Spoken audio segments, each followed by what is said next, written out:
दोस्तों, आप सभी के लिए मैं एक भूतिया घटना की स्टोरी लेकर आया जिसको सुनने में आपको काफ़ी मज़ा आने वाला है। तो चलिए स्टार्ट करते हैं आज की ये कहानी। राघव एक आम शहरी युवक था जो अपने दोस्तों के साथ शाम के वक्त जंगल में घूमने के लिए जा रहा था। ये जंगल स्थानीय लोगों के बीच एक भयानक कहानी के लिए मशहूर था। वो कहानी थी भूतों की कहानियाँ और अतीत की डरावनी कथाएं इस जंगल में घिरी हुई थी। राघव और उसके दोस्त ने दिन भर खूब खेल खेले और रात के आने पर एक पुराने तालाब के पास अपना कैंप लगाने का फैसला कर लिया। जब रात आई और जंगल अंधकार यानी कि अंधेरे में डूबने लगा, तभी राघव के मन में एक अजीब सी बेचैनी महसूस होने लगी। वे सभी लोग अपने कैंप के आसपास बैठ गए और डर की बातों पर बातचीत करने लगे। राघव की आंखों में एक बड़ा ही अजीब सा आक्रोश और डर का मिश्रण मौजूद था। तभी उसके कानों में एक अजीब सी आवाज़ सुनाई देने लगी जो जंगल के एक गहरे अंधेरे हिस्से की तरफ से आ रही थी। और वो आवाज़ कुछ इस तरह थी कि जैसे कोई पड़ोसी एक दूसरे आदमी से झगड़ा कर रहा हो और उसको मारने के लिए उसके पीछे दौड़ रहा हो। राघव का एक्साइटमेंट अब और ज़्यादा बढ़ने लगा और वो अपने दोस्तों के साथ आवाज़ की ओर दौड़ने लगा। और जब वे सभी लोग जंगल के गहरे हिस्से में पहुँचे, तब उन्हें एक बाघ की परछाई दिखाई दी। और जब उन्होंने बहुत ध्यान से देखा तो उन्हें अचंभा हुआ। जानते हैं क्यों? क्योंकि बाघ के सिर पर, उसके सिर की जगह एक पुराने इंसान का सिर का मध्यस्थ था। यानी कि उस बाघ के सिर की जगह एक पुराने इंसान का सर से लेकर कमर तक का हिस्सा उसके शरीर से जुड़ा हुआ था।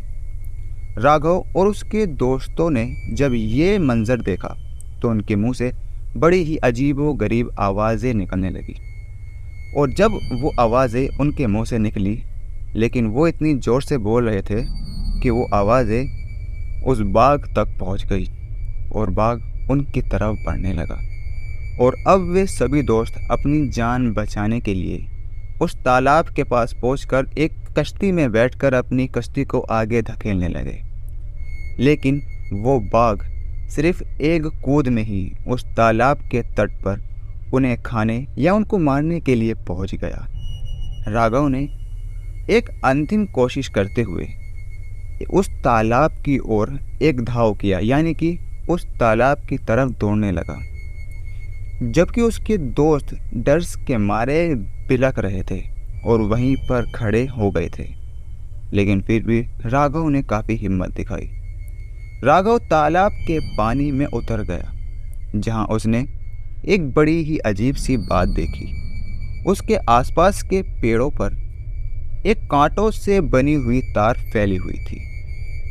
उसके ऊपर लाशें लटकी हुई थी, यानी कि उन तारों के अंदर इंसानी लाशें लटकी हुई थी। वे तार बांधे गए थे, यानी कि किसी इंसान ने उन तार को खुद बांधा था। और उनकी आंखें उनके दोस्तों की ओर जम रही थी, यानी कि राघव अपने दोस्तों को बस देख ही जा रहा था। और तब राघव को अचानक से होश आया और उसने एक बात पर ध्यान दिया। और तब उसे इस बात का यकीन हुआ कि वो एक भूतिया तालाब में खींच लिया गया है। राघव अपने मन का डर और एक अनजान सी सूरत लेकर अपने दोस्तों के पास वापस पहुंचा। वो अपने दोस्तों को ये बताने के लिए आगे बढ़ा कि उन्हें उस तालाब में कोई आत्मा मिली है। और जब राघव के दोस्तों ने उसकी ये बात सुनी तो राघव की सिर्फ ये आवाज़ ही उनकी खामोशी तोड़ने के लिए काफ़ी थी। और सभी एक दूसरे की ओर देखने लगे। और जब वे सभी दोस्त एक दूसरे की तरफ देख रहे थे, और तभी उनके सर के ऊपर से एक बड़ी ही अजीबो-गरीब आवाज़ सुनाई देने लगी। वो आवाज़ थी, तुम्हारी मौत का समय आ चुका है, तालाब में मेरे साथ आओ और सदियों के रहस्यमय दुनिया में खो जाओ। वे सभी दोस्त भयानक रूप से डरे सहमे हुए थे। और तब उन्हें वो अंधकार अपने साथ अपनी दुनिया में ले गया जहाँ पर उन्हें कभी वापस देखा ही नहीं गया। आज भी राघव की आत्मा उस भूतिया तालाब के पास घूमती है और अनजाने यात्रियों को उसकी गिरफ्त में ले जाती है। इसीलिए आगे बढ़ने से पहले ध्यान दें, क्योंकि जब रात जंगल में बढ़ती है तो राघव और उसके भूतिया तालाब की कहानी जीवित हो उठती है। उम्मीद करता हूँ कि आपको ये भूतिया कहानी पसंद आई होगी। पसंद आई हो तो हमारे चैनल को सब्सक्राइब करें और मैं मिलता हूँ एक नई कहानी के साथ।